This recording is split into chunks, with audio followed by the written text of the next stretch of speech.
Betting సార్లు betting ఏం బెట్టింగో కానీ మొత్తానికి యూట్యూబ్ స్టార్లను అయితే మామూలు హీరోయిన్స్ ఉంటారు కదా వాళ్ళకంటే వీళ్ళని ఎక్కువ పాపులర్ చేసి పారేశారు మీడియా.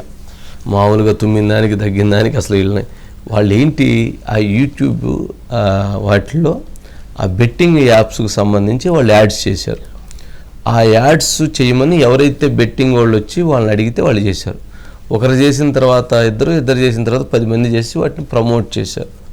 ఆ ప్రమోట్ చేసినటువంటి దానికి వాటికి లైసెన్స్ ఉందా లేదా అని అంటే వచ్చినటువంటి వాళ్ళు లైసెన్స్ ఉందని చెప్పి చేయించారు.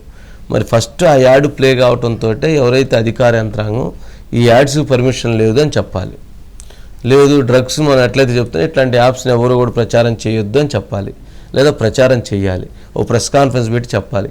అలాంటి ఏమీ జరగలేదు. దానికి పర్మిషన్ ఉందా, పర్మిషన్ లేదా, లేకపోతే అసలు వాటి కరెక్టా, వాటిని రాంగా. ఇప్పుడు మద్యం ఉంది, మద్యం తాగితే హానికరం, క్లారిటీ ఉంది కదా, అయినా కానీ కొనుక్కొని తాగుతున్నారు. ఇది కూడా అలాగే, ఇది హానికరమైంది, కాకపోతే ఇది ప్రచారం చేయదగిందా చేయకూడదా అనేటువంటి దాంట్లో స్పష్టత లేదు. కావున కొంత ఆలోచించి డెసిషన్ తీసుకొని ఉంటే బాగుండేది. సరే కేసులు పెట్టారు, పోయి వాళ్ళు రిటర్న్గా ఏదైనా స్టేట్మెంట్ ఇస్తే మాకు తెలియజేసామని భవిష్యత్తులో చేయమని చెప్పని తీయించుకొని పంపించడంలో తప్పులేదు. కానీ దీనికి అసలు ఏమంటాము, అసలు హైప్ చూస్తే అసలు మీడియాకి ఇంక అసలు అసలు ఇదే అసలు భోజనం అయిపోయిందనమాట. అసలు దీని మీదే అసలు ఫైట్ చేస్తున్నారు. యూట్యూబర్స్ కూడా ఆలోచించాలి. ఎందుకంటే ఈ యాప్స్ వలన చాలామంది చనిపోయారు, చాలామంది ప్రాణాలు కోల్పోయారు, చాలామంది జీవితాలు నాశనం అయిపోయినాయి, చాలామంది చాలా ఇబ్బందులు పడ్డారు. అందువల్ల వాళ్ళు కూడా ఆలోచించుకొని ఇలాంటి వాటిల్లో కొంత సామాజిక బాధ్యత అనేటువంటిది మనకు ఉంటుంది. ఆ సామాజిక బాధ్యత దిశగా కొంత అడుగులు వేస్తే బాగుంటుంది. పోలీస్ శాఖ కూడా ఇక్కడి నుంచి భవిష్యత్తులో వీటి పరిధులు దాటినటువంటి వాళ్ళ మీద మేము చర్యలు తీసుకుంటాం, ఇది లాస్ట్ అండ్ ఫైనల్గా అని చెప్తారా, లేదు పనిష్ చేయాలి అనుకొని భావించి రిమాండ్కి పంపిస్తారా ఏంటి అనేదాన్ని చూడాల్సిన అవసరం ఉంది. సరే, ఇందులో పొలిటికల్ పార్టీల వాళ్ళు వీళ్ళు అందరూ రకరకాలుగా ఉంటారు కదా, రకరకాల మాటలు రకరకాల వ్యవహారాలు నడుస్తుంటాయి. బట్ నా ఉద్దేశం అయితే అది లీగలా ఇల్లీగలా అనే దాంట్లో స్పష్టత లేదు. అది ఇల్లీగల్, ఇది చేయటానికి లేదు అని ప్రభుత్వం కనుక ఒక నోటీస్ జారీ చేస్తుంటే, పోలీస్ శాఖ జారీ చేస్తుంటే, వాళ్ళు చేసి ఉంటే అది తప్పు. వాళ్ళ దగ్గర నుంచి ప్రాపర్ కమ్యూనికేషన్ లేదు. లీగలా ఇల్లీగలా అనేటువంటిది మరి ఇల్లీగల్గా వాళ్ళు వచ్చి చేస్తున్నప్పుడు మరి వాళ్ళ మీద ఎందుకు యాక్షన్ తీసుకోలేదు? గంజాయి డ్రగ్స్ మరి ఈ తప్పు నేరం అని చెప్పి అమ్ముతున్నాడు పట్టుకుంటాం కదా, మరి అమ్ముతున్నవాడిని ఇక్కడ ఎందుకు పట్టుకోలేదు? ఎందుకు ఈ యాప్స్ వాడిని పట్టుకురాలేదు? ఎందుకు వాడిని అరెస్ట్ చేయలేదు? ఎందుకు వాళ్ళని రిమాండ్ చేయలేదు? ఇది కూడా జరగాల్సింది. అసలు వదిలేసి ఇది లీగలా ఇల్లీగలా తెలియక చేసినటువంటి వాళ్ళ మీద యాక్షన్ తీసుకుంటాం అనేటువంటి దాన్ని కొంత న్యాయ పరిధిలో ఆ అంశం విషయంలో ఎలాంటి అభిప్రాయాలు ఉన్నాయి అనేటువంటిది కూడా చూసుకోవాల్సిన అంశం ఉంది. కానీ పోలీస్ శాఖ ఇలాంటి వాటిలో కఠినంగా ఉండటం అవసరమే, మంచిదే. ఆ మాత్రం భయభ్రాంతులు పెట్టడం అనేటువంటిది, ఎందుకంటే సమాజాన్ని ఇటువంటి యాప్స్ చాలా తీవ్రంగా కబలిస్తూ ఉన్నాయి, చాలా జీవితాలను నాశనం చేస్తున్నాయి. కాబట్టి కొంత బాధ్యతగా ఉండటం చాలా అవసరం అనిపిస్తుంది. ఇది ఓవరాల్గా దీనికి సంబంధించి మధు ఉన్నట్లున్నాడు. రైట్ మధు, ఏంటి వీళ్ళకి శిక్ష పడే అవకాశం ఉంటుందంటారా? We are waiting. పంజాగుట్ట పోలీసులు చెప్తున్నటువంటి మాట, వీఆర్ వెయిటింగ్. నోటీసులు అయితే సర్వ్ చేసేశారు. ఇక రేపటి నుంచి పంజాగుట్ట పోలీస్ స్టేషన్కి క్యూ 1 by 1 ఒకటి తర్వాత ఒకరినైతే విచారించబోతున్నారు. ఏంటి మీరు ప్రచారం చేసినటువంటి ఈ యాప్స్ ఏవైతే ఉన్నాయో, ఈ బెట్టింగ్ యాప్స్కి మీకు ఉన్నటువంటి లింక్స్ ఏంటి? లింక్స్ కూడా పక్కన పెడితే మీరు తీసుకున్నటువంటి అమౌంట్ ఎంత, బ్లాకా వైటా, అసలు ఎందుకు తీసుకున్నారు, ఎందుకు ప్రచారం చేశారు, మొత్తం ప్రతిదీ కూడా ఇప్పుడు విచారించబోతున్నారు.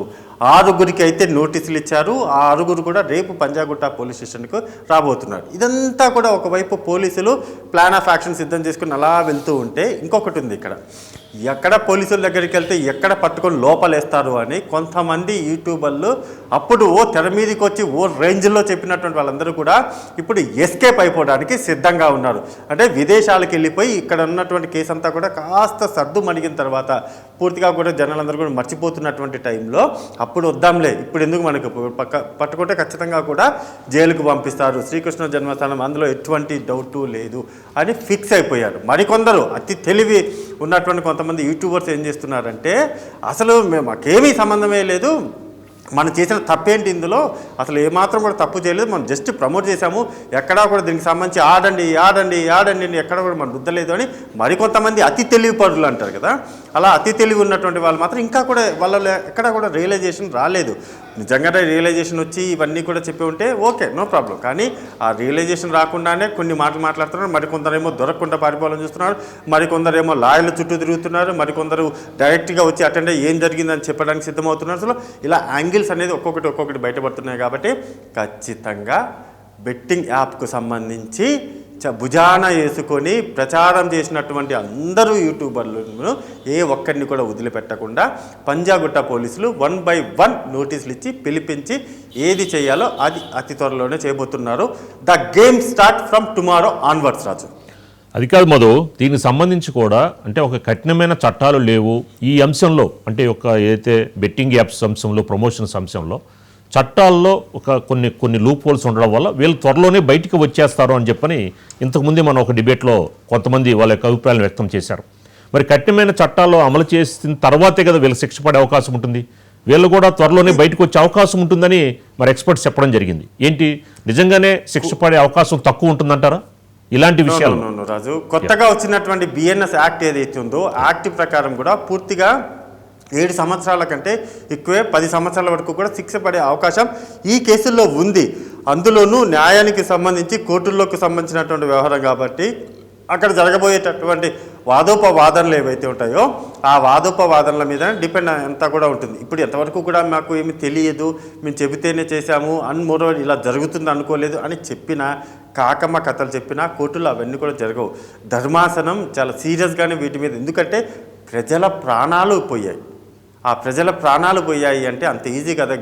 జస్ట్ గేమ్ అనేటటువంటి 4 అక్షరాలు మాత్రమే కనబడుతుంది, కానీ దాని వెనక 40,000 మంది 4 లక్షల మంది ప్రాణాలు పోయాయి.